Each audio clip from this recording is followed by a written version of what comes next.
Assalamualaikum warahmatullahi wabarakatuh. Bismillahirrahmanirrahim. Hamdanillah, salatan wassalaman ala sayyidina Muhammad ibn Abdillah Rasulillah wa ala alihi wa sahbihi wa man tabi'a hudah, amma ba'd. Manusia diberikan umur oleh Allah Subhanahu wa ta'ala. Semakin hari tambah umur yang dilalui. Tahun baru Hijriah atau tahun baru Masehi atau Miladiyah, manusia berada di tahun yang baru dengan harapan amalnya lebih baik daripada tahun sebelumnya. Tambah umur, tambah kualitas imannya, kualitas ilmunya, kualitas amalnya, kualitas ibadahnya. Manusia ketika umurnya di penghujung, yakni menghadapi kematian, manusia terkadang atau banyak mengalami kematian yang buruk, akhir hayat, akhir kehidupan yang buruk, yakni su'ul khatimah. Al-Imam Al-Ghazali di dalam kitab Ihya'u Ulubiddin terbitan Darul Minhaj mengupas panjang lebar tentang su'ul khatimah, keburukan akhir kehidupan manusia. Di jilid 7 di halaman 572, Al-Ghazali membagi keburukan kematian manusia, keburukan akhir hayat manusia atau su'ul khatimah, dikarenakan kualitas keimanan dan akidahnya mengalami keraguan atau bahkan pengingkaran, tidak ada iman sama sekali, tidak punya tauhid, pengingkaran asyak, keraguan, al-juhud, pengingkaran. Apabila manusia mati dalam pandangan Islam dalam keadaan ragu-ragu dan mengingkari kebenaran yang disampaikan oleh Allah Subhanahu wa ta'ala dan dibawa Rasulullah sallallahu alaihi wasallam, maka manusia ini mengalami su'ul khatimah, mati yang buruk akhir hayat. Kemudian golongan ini merupakan golongan yang dalam teologi Islam mendapatkan al-azab al-mukhallad, siksa yang kekal. Sedangkan su'ul khatimah yang kelas kedua adalah orang yang hatinya dikuasai oleh hubbu amrin min umuri dunya, cinta perkara dunia, wa syahwatin min syahwatiha, syahwat dunia telah menguasai hatinya. Fayattafiqu qabdu ruhihi fi tilkal hal, maka bertepatan ketika pencabutan nyawa, dia sangat mencintai dunia, dia sangat syahwat dengan dunia, dan ini orang mengalami su'ul khatimah, keburukan akhir hayat. Karena apa? Hatinya itu tenggelam dan menundukkan kepalanya pada dunia, wajahnya ke arah dunia, bahkan wajahnya ini berpaling dari Allah Subhanahu wa ta'ala. Akan tetapi jika orang ini masih punya iman, masih punya tauhid, masih punya akidah, percaya, meyakini apa yang disampaikan Allah dan Rasulullah sallallahu alaihi wasallam, maka punya iman, kata Al-Ghazali di halaman 573 di jilid yang sama, apabila imannya itu mencapai standar misqal, maka dia di neraka sementara, hanya dalam waktu yang sebentar dia akan dikeluarkan dari neraka karena masih punya iman, atau cukup lama di dalam neraka, tetapi karena dia punya iman, pada akhirnya dia dikeluarkan dari neraka.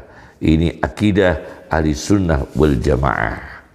Akan tetapi jika orang yang beriman itu meskipun punya kekurangan, punya kekhilafan, tetapi imannya cukup kuat, itu dengan izin Allah dia selamat, tidak masuk neraka sama sekali. Ini ada dalam kitab Al-Mu'jamul Kabir karya At-Tabarani jilid 2 dengan nomor hadis 668. Taqulun nar, neraka berkata lil mu'min, pada orang yang beriman, yaumal qiyamah, di hari kiamat, juz ya mu'min, wahai orang mukmin, lewatlah, tidak usah masuk di dalam diri saya, lewatlah, kata neraka. Faqad adfa'a nuruka lahabi, maka sungguh telah memadamkan cahayamu, memadamkan kobaranku, yakni cahaya iman. Kemudian ini masalah yang pertama. Masalah yang kedua, konsekuensi dari su'ul khatimah. Apa akibat-akibat yang terjadi jika orang yang diberi umur di dunia ini kemudian matinya ini mati yang buruk, akhir hayat yang buruk, akhir kehidupan yang buruk? Bagaimana konsekuensinya? Konsekuensi yang pertama saya rangkum dari kitab Ihya Ulumuddin terbitan Darul Minhaj karya Al-Ghazali di jilid 7. Pertama adalah konsekuensi siksa kubur. Konsekuensi siksa kubur ini di Ihya halaman 573, 574 dikuatkan oleh hadis dari kitab Sunan Abi Dawud. Sunan Abi Dawud dengan nomor hadis 4753 dengan syarahnya, syarah Sunan Abi Dawud karya Ibnu Ruslan jilid 18 di halaman 349, 350, 364, 365. Rasulullah sallallahu alaihi wasallam ketika menceritakan orang kafir yang tidak beriman di dalam kuburnya. Bagaimana orang kafir di dalam kuburnya? Kata Rasulullah sallallahu alaihi wasallam di dalam hadis Sunan Abi Dawud, wa tu'adu ruhuhu fi jasadih. Orang kafir dalam kubur dikembalikan ruhnya dalam jasadnya. Wa ya'tiyanihi malakani fayujlisanih, maka didatangi dua malaikat, dan dua malaikat itu mendudukkan, memerintahkan orang kafir itu duduk, kemudian menanyakan, siapa Tuhanmu? Orang kafir ini menjawab, saya tidak tahu, tergagap-gagap, saya tidak tahu. Kemudian ditanya lagi, apa agamamu? Saya tidak tahu. Kemudian ditanya lagi, siapakah orang laki-laki yang diutus di tengah-tengah kamu sekalian, yakni Muhammad sallallahu alaihi wasallam. Dia jawab, saya tidak tahu. Maka ada panggilan dari langit. Ada yang memanggil dari arah langit, karena orang dalam kubur ini dusta, an kadzaba fa afrishuhu, maka siapkan tempat tidur. Lemek tidur bukan berarti dia tidur, tapi lemek tidur, tempat tidur bukan berarti dia tidur. Minan nari, dari api. Wa albisuhu minan nar, berikan orang ini baju api. Waftahu lahu baban ilan nar, kemudian bukakan pintu menuju neraka. Akhirnya merasakan panasnya api neraka. Maka api neraka dan angin api neraka yang sangat panas, dan kemudian dihimpitlah dia di kuburannya sampai tulang-tulang rusuknya itu berkeping-keping. Kemudian ada petugas eksekutor yang secara profil fisiknya adalah a'ma. Disebutkan Rasulullah SAW, eksekutor a'ma yang buta, abkam bisu, ma'ahu mirzabbah, membawa palu atau ganden min hadid, dari besi, untuk memukul, menghajar mayit tersebut dalam kuburnya. Kemudian konsekuensi yang kedua, di dalam kitab Ihya yang sama di halaman 574, yaitu orang yang matinya buruk, akhir hayatnya buruk, keburukannya atau aibnya dipublikasikan di hari kiamat. Ini sangat berat karena aibnya, kemaluannya, keburukannya dipublikasikan di hari kiamat. Ini disebutkan dalam Ihya halaman 574. Nah, dikuatkan oleh hadis Sahih Bukhari. Sahih Bukhari hadis nomor 2441,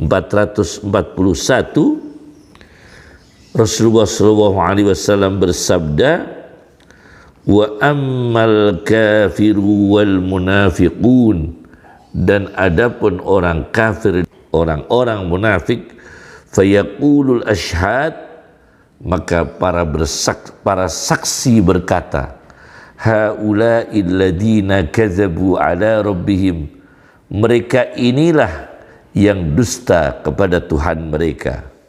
Ala la'natullahi 'alal zalimin, ingatlah kutukan Allah bagi mereka, atas mereka orang-orang yang zalim. Kemudian dikuatkan lagi, yaitu keburukan orang yang su'ul khotimah, matinya buruk, keburukannya dipublikasikan di depan umum. Dikuatkan lagi di dalam kitab Musnad Ahmad bin Hanbal, nomor hadis 4795. Rasulullah SAW bersabda, man intafa min waladihi liyafdahahu fid dunya, barang siapa yang tidak mengakui anaknya, menafikan anaknya, liyafdahahu fid dunya, untuk membuka aib anaknya sendiri, mempermalukan anaknya sendiri di dunia, fadahahu wahu yaumal qiyamah ala ru'usil asyad, maka Allah akan membuka aib orang tuanya yang membuka aib anaknya sendiri.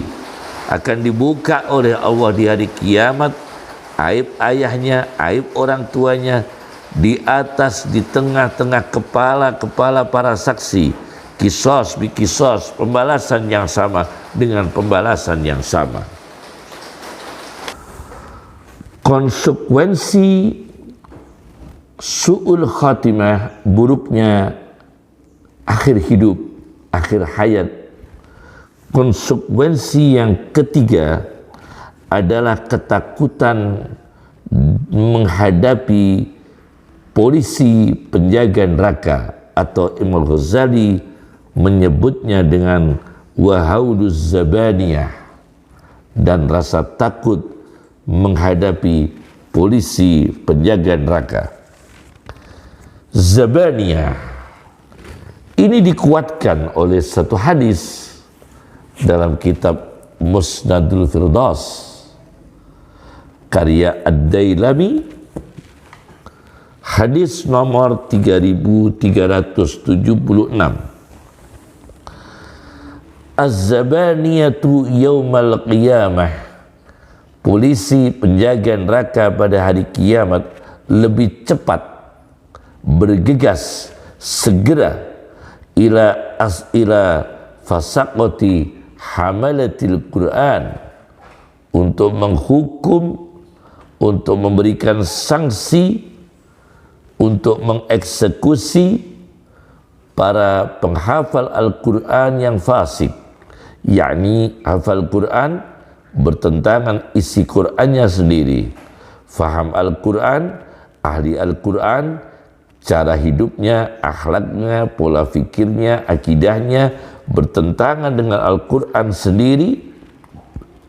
Ini polisi-polisi penjaga neraka lebih cepat menghukum mereka minha, daripada polisi-polisi penjaga neraka menghukum ila abadatil ausan wan niran, pada penyembah-penyembah berhala dan api. Fayaquluna, maka polisi-polisi neraka, yakni penjaga neraka, berkata, laisa man alima kaman la ya'lamu, tidaklah sama orang yang berilmu, sudah tahu Quran, sudah hafal Quran, sudah faham Quran, tidaklah sama dengan orang yang tidak berilmu.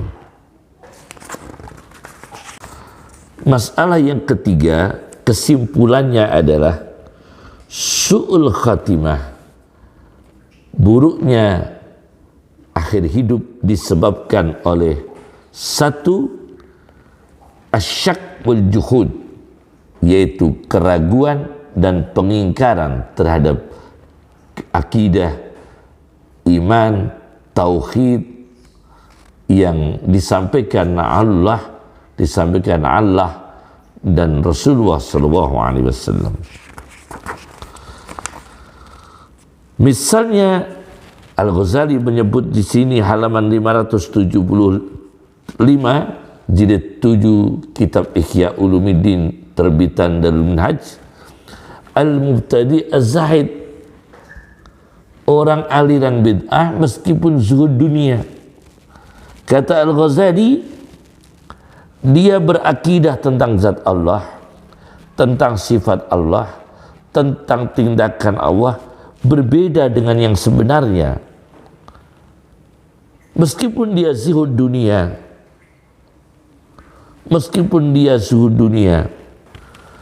maka ini membahayakan pada akhir hayatnya, karena dia telah meyakini keyakinan yang tidak sebenarnya, karena dia di akidah yang bid'ah, akidah yang sesat, ibadah yang sesat, karena tanpa ilmu hanya zuhud dunia. Fa in ittafaqa zuhuqur ruhi, maka apabila bertepatan keluarnya ruh fi hadil khatrah, di dalam apa yang bergerak dalam hatinya, yakni keyakinan yang sesat, pemikiran yang sesat, qabla ayyuniba, sebelum dia kembali pada jalan yang benar, wa ya'uda, belum kembali ila asl iman, pada iman yang sebenarnya yang mendasar, faqad khutima lahu bisu', maka dia mengalami su'ul khatimah, buruknya kehidupan, buruknya akhir hidup. Bahkan bisa terjadi wa kharajat ruhuhu ala syirki, rohnya keluar dalam keadaan syirik. Wal iyadu billah. Semoga kita dilindungi oleh Allah dari perkara ini. Yang kedua, disebabkan oleh dha'ful iman, lemahnya iman. Dha'ful iman ini apabila mengalami sakaratul maut, kritis menghadapi kematian, maka cinta Allah itu lemah karena imannya lemah. Dia lebih dominan rasa sedih karena berpisah dengan dunia. Dan dunia ini yang dicintai, yang dominan, yang menguasai dalam hatinya.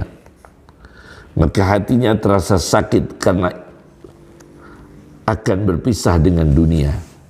Hatinya terasa sakit. Dan ini orang fayuhsya ayyasura fi batinihi bughdun lillahi ta'ala badal al-khub. Na'udzubillah.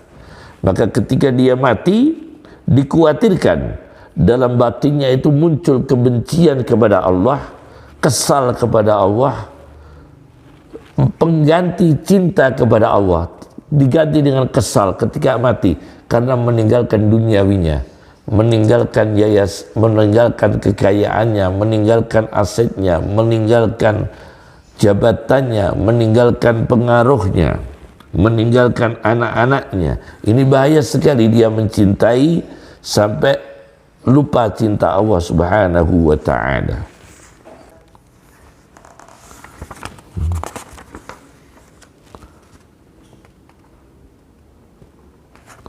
Lemahnya iman adalah termasuk maksiat yang berturut-turut. Ini bahaya, maksiat yang tidak dihentikan, dosa yang tidak dihentikan. Karena apa? Nanti kalau pas mati, dia dosanya tidak berhenti, mencuri, korupsi, menggunjing, melaknat, memfitnah, adu domba, merusak negara, mengeruk kekayaan negara, merugikan rakyat, mendolimi rakyat, misalnya itu terjadi. Wa jami'u ma alifahul insan fi umrih, seluruh apa yang menjadi kebiasaan manusia di dalam umurnya, ya'udu dzikruhu ila qalbihi inda mautih. Kata Al-Ghazali, Ihya halaman 582, maka memori itu akan muncul pada hatinya ketika dia menjelang kematian. Ketika dia menjelang kematian, memori muncul. Ingat apa-apa yang pernah dilakukan, apa-apa yang menjadi kebiasaan, keburukan yang dibiasakan.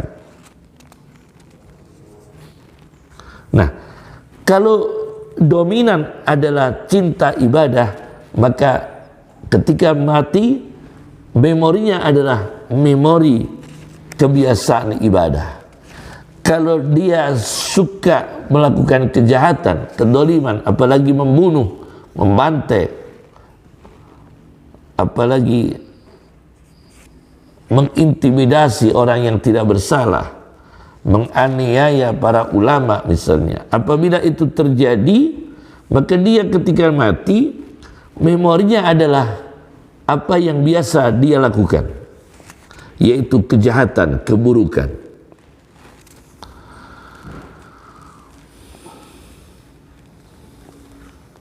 Apabila maksiat yang mendominasi kebiasaannya, khulaba dzikruha ala qalbih indal maut, maka memori itu menguasai, memori mengingat maksiat itu menguasai pada hatinya,